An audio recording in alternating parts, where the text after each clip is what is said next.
আজকে তোমাদের সাথে শেয়ার করব ধাবা স্টাইলের তড়কা।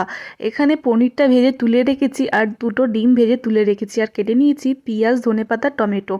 পেঁয়াজটা ভেজে টমেটো দিয়ে দিয়েছি, তারপর জিরে গুঁড়ো, ধনে গুঁড়ো, হলুদ গুঁড়ো আর গুঁড়ো লঙ্কা দিয়ে আর একটু দিয়ে দিয়েছি তড়কার মশলা। ভালো করে কষে নেবো। এবার এবার স্বাদ অনুসারে নুন আর একটু হাতে কাসুরি মেথি গুঁড়ো করে দিয়ে দিলাম।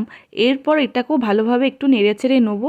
তারপর এর মধ্যে দিয়ে দেবো কটা কাঁচা লঙ্কা, 3টে গোটা দিয়েছি, একটা কেটে দিয়েছি। এরপর এটাকেও একটু ভালোভাবে নেড়েচেড়ে নেবো। আর মশলা আমার কষা হয়ে গেছে। এরপর এর মধ্যে দিয়ে দেবো সেদ্ধ করে রাখা তড়কার ডালটা। এরপর এটাকেও ভালোভাবে নেড়ে তারপর দিয়ে দিয়েছি একটু গরম জল।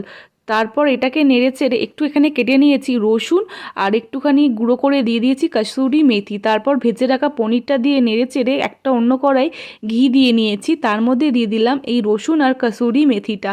তারপর এর মধ্যে দিয়ে দেবো একটু গুঁড়ো লঙ্কা। এটাকে হালকা ভেজে দিয়ে দেবো তড়কাটার মধ্যে। এই যে আমি দিয়ে দিলাম। এরপর ভালো করে মিশিয়ে কেটে রাখা ধনেপাতা ওপর থেকে দিয়ে দেবো। তারপর দিয়ে দেবো দুটো ডিম ভেজে রেখেছিলাম, সেই ডিম ভাজাটা। ব্যাস, তাহলেই আজকে আমার রেডি ধাবা স্টাইল তড়কা। এই যে আমার রেডি তড়কা প্লেটে সার্ভ করে নিয়েছি, আর ওপর থেকে দিয়ে দিয়েছি বাটার।